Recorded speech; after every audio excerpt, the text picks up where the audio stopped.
Um, this is a note to anyone out there who thinks Australia is a land of the free, and is an egalitarian society.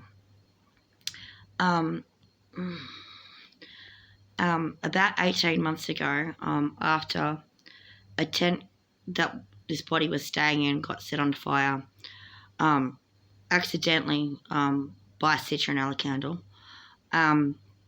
after being camped there in the tent for about a year or so, and being repeatedly harassed and threatened by someone on a motorcycle. So the person on the motorcycle was coming up to the tent, and he was revving the back of his bike and trying to bury the tent while sitting in the tent. And he was making bizarre threats and saying he was on drugs. It was reported to the police, who did nothing.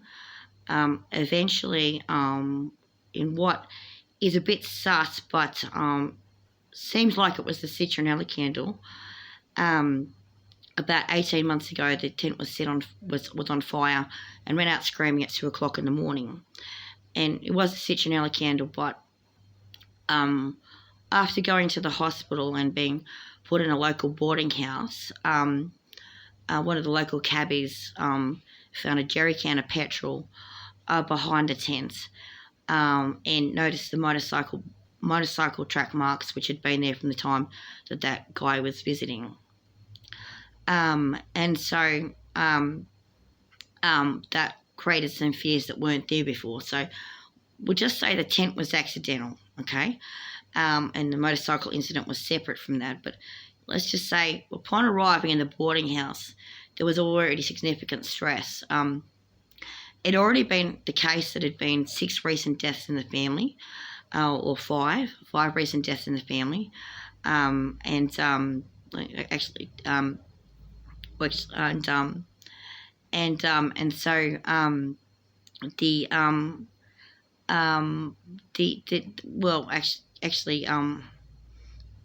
at the timing's a bit off. Okay, so there'd already been a lot of deaths. Okay, and the teeth had started falling out when people started dying.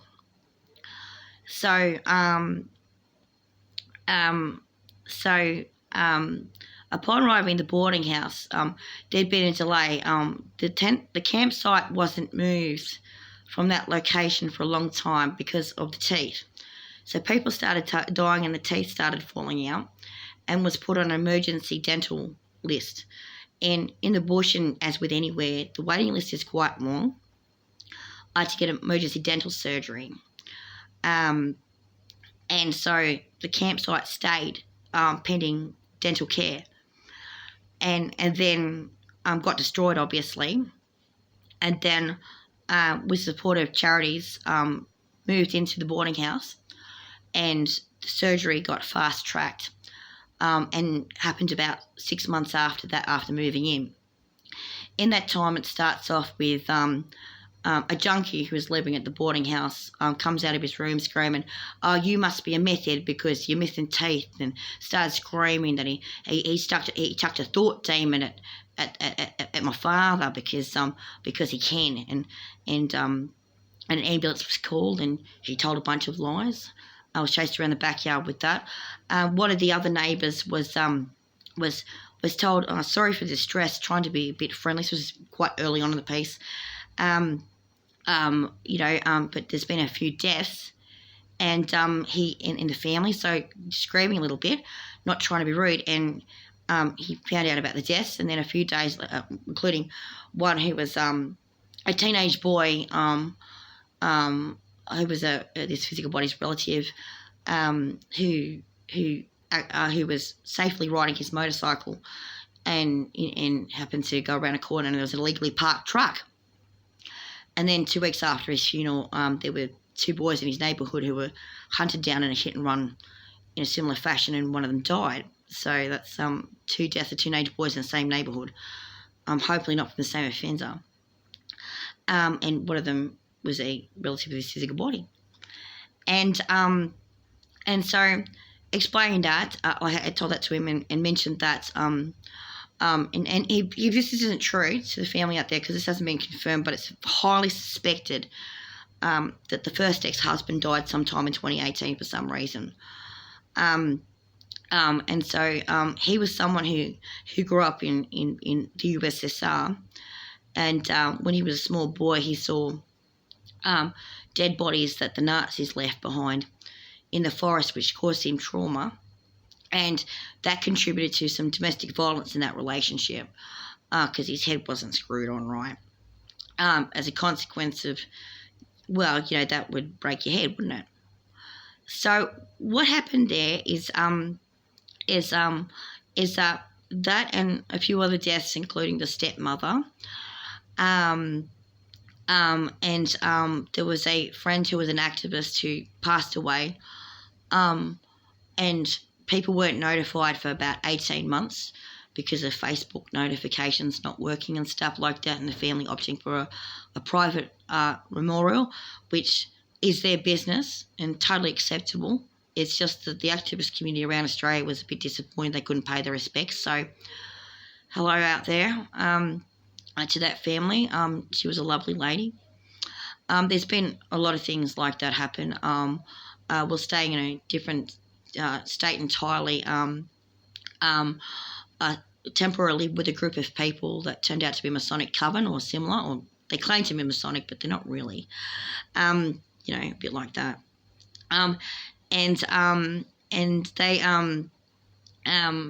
they had a friend who was bashed to death over the course of 6 days, and they became quite misogynistic in response to that, because the assailant was female, and being a female staying in that house, copped some brutality, understatement of the millennia, in response to that.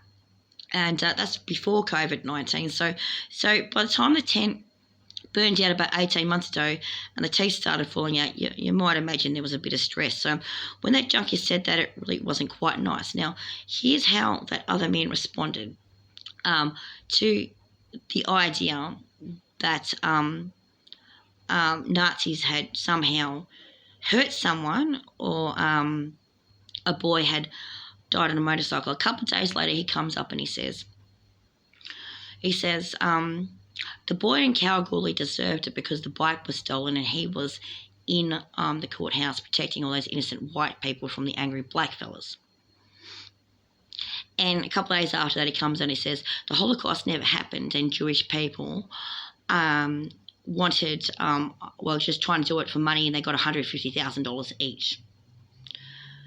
And it needs to be noted that man has never lived in Kalgoorlie, and it's obviously the case that Jewish people did not receive compensation. It's also the case that non-Jewish people in Europe were witnesses to, bomb sites and any dead bodies that were left over in forests, as the various and sundry governments of the day cleaned up after the war. Which, by the way, took a long time, and caused a lot of hardship for a lot of people. So that man is not someone who is liked. Okay, you don't respond to someone telling you that they've lost people, or potentially lost people in one case, with that particular background. Okay, and say that's a good thing. There's no situation where a 15-year-old deserves to die, ever. It doesn't matter who they are. It doesn't matter if they're wielding a knife at the time. They don't deserve it. Try something else. And as for that junkie, he did eventually get kicked out, but he caused a lot of damage before he did. And so that was just the start of the woes. Another neighbour here is he's made comments such as hey, little girl, you want to go to the little girl? Do you go to the little girl's room over there? Or he refers to women as little girls. And then in the same sentence, he follows it up with, he wants a hand job. And that means an alcoholic. He's done it more than once. He's done it unsolicited. In addition to that, it gets better than that. The landlord for the last 18 months, so the one that's the great hero that brought into the boarding house, has been making comments. So there used to be a schizophrenic man who lived in one of the rooms. And as you might imagine, he wasn't all with it. And he didn't really need someone making comments, but at 6 o'clock every morning, the landlord would come up and scream at him, "Don't spit, don't smoke in your room." Stuff like that. At 6 o'clock in the morning, that would be everyone's alarm clock. And when he got told not to do that, he started saying to this body, "Oh, you got to go fuck that guy." Started making lewd comments like that. He'd previously, before, there's another woman here who he was trying to hook up with another larger person who's since left or been kicked out. He stopped doing that to her once her brother moved in. This one copped it about the schizophrenic guy. This one copped it about like a guy who's about the same age, who's since been moved out because he breached his bail conditions. He was set up by the neo-Nazi next door, and a different person who's been throwing his weight around more recently. And another guy, and get this right, there's another guy here, okay, who's a sheep shearer who is Neil Armstrong's great nephew. And I only just mentioned this after 18 months, right? He's as gentle as anything, by the way, in case you're wondering. He actually hasn't hurt anyone. So not everyone here is bad. And seem to get along with that guy okay. And he needs, we share cigarettes and food, just normal neighbourly stuff most of the time. And maybe he's bullshitting about the Neil Armstrong thing. We don't know. Beside the point, though, is that he's harmless. And he's also copped the do you want to have sex with so-and-so thing from the landlord? And it's happened with a whole bunch of people. This is on top of when the solar flares started, the transformers or whatever they're called in the electric box started to muck up when there was a solar flare. So the electrics would go off. And we didn't know there was solar flares at first. It took a few brownouts across the entirety of the town, we won't say where, for that to occur, for awareness of that to happen. In the meantime, of course, everyone blamed the kettle in this room. This room has no television. The overhead light, okay, doesn't work, okay. The only thing that's on in here is a salt lamp, okay, and occasionally this phone gets charged, and that's it. The kettle gets used throughout the day, but that's about it. And so while that's all that's all going on. So all that's going on. Okay, the kettle in question was the first kettle. Technically, there was nothing wrong with it because the solar flares were screwing up electricity grids all across the entire planet, and this town has a very, very old electricity grid. Okay, and it's actually an old building. Technically, this is a horse stable that was built in the late 1800s that got converted into a boarding house in about the 1960s. Anyway, so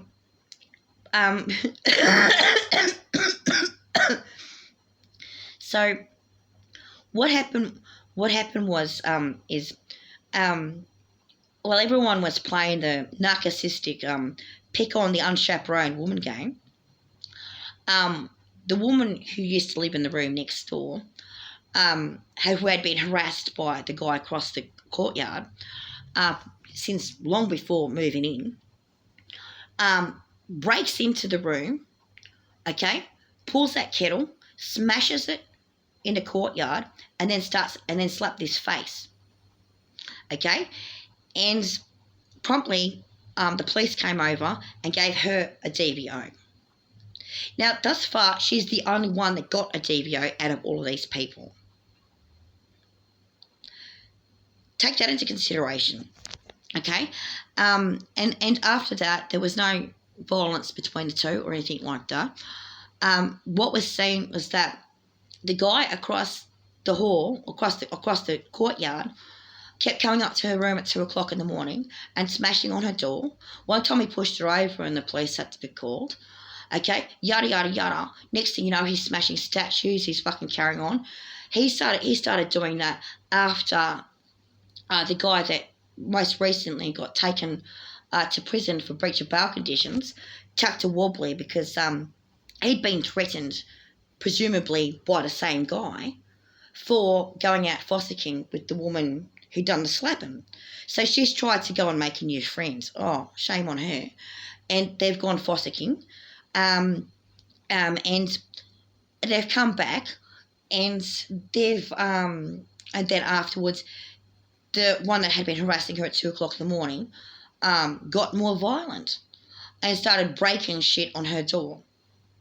And then eventually it got to the point where she was calling the police, which she usually was opposed to, possibly because of the company she keeps. And then the cops did nothing. And then she's gone and she started crying and complaining that her life had been threatened by that guy across the courtyard. And she's gone and she's left the building. Well, shortly after that, this is far more recently, a new guy's moved in, and he's a fucking tool. Okay, he's asked for sex twice so far, but taking advantage of that, he happens to have the same first name as the guy across the courtyard who was given the previous woman lip, and chucking statues, smashing things against the window and carry on. And there's been 3 notes left on this one's front door in the last 2 weeks. The first one said cunt and was chucked in the bin. The second one claimed that one of the other tenants in the boarding house wanted an F-U-C-K. That was ripped up in front of everyone and chucked in the courtyard. The guy named in the note was the one who chucked it in the bin.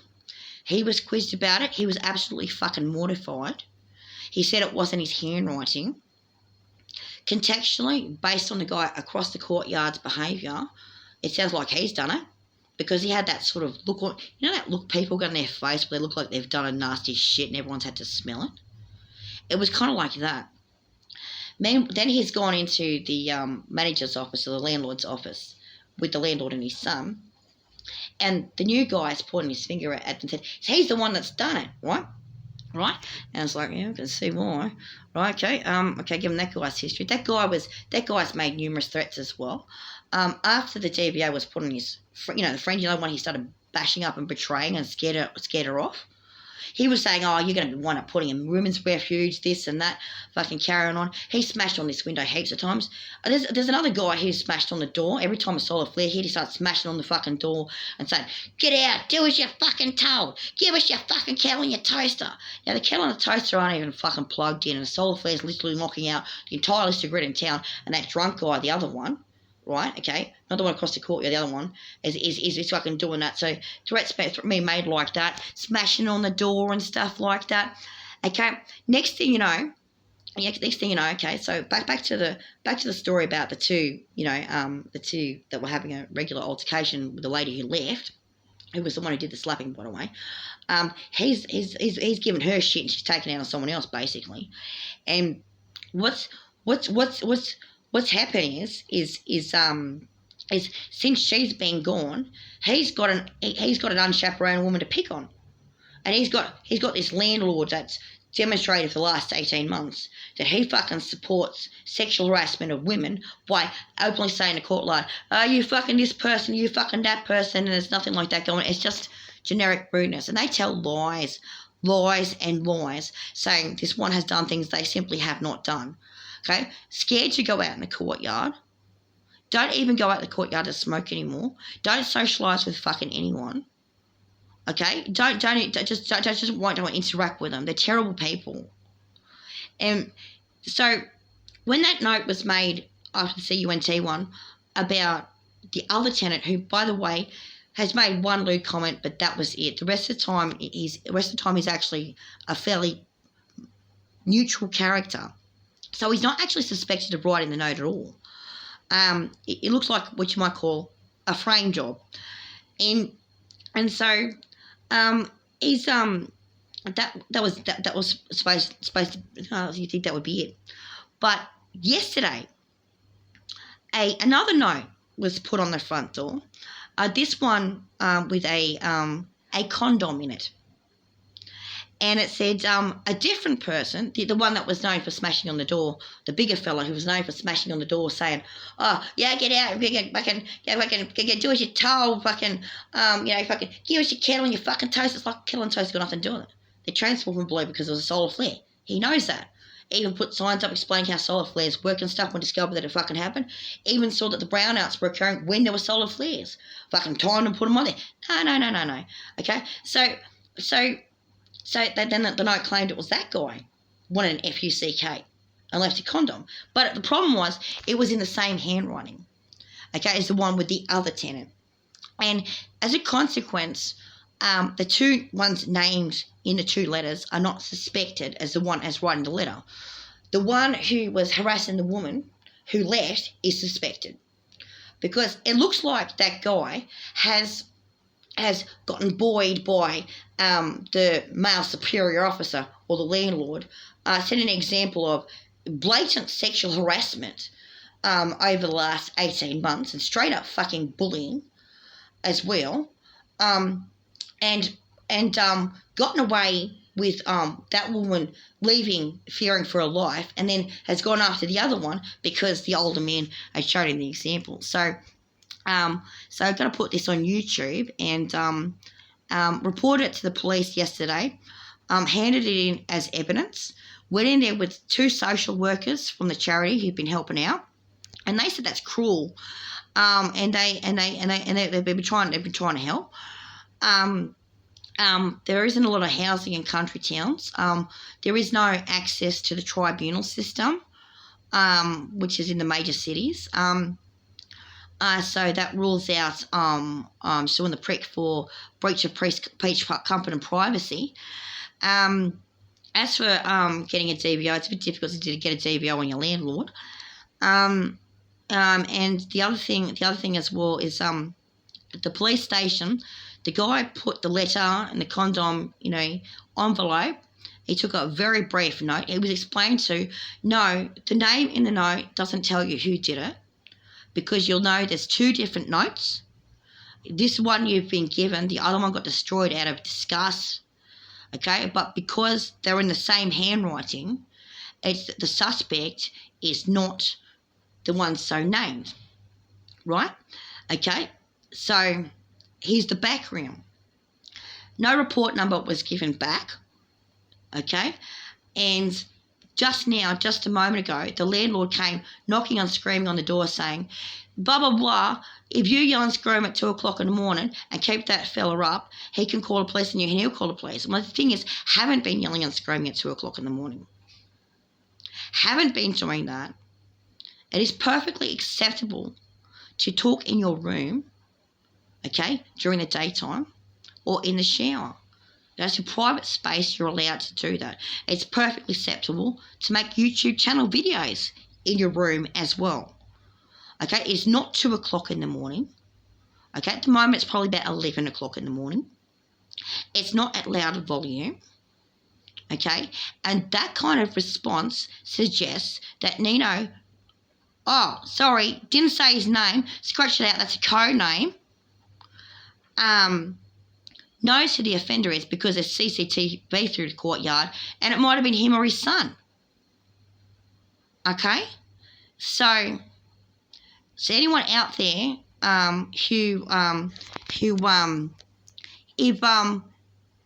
if you get wind that this body is dead in the next week or something like that, okay, just know this, okay?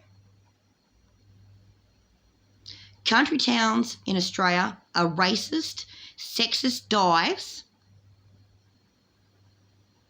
okay, and they have no moral compass.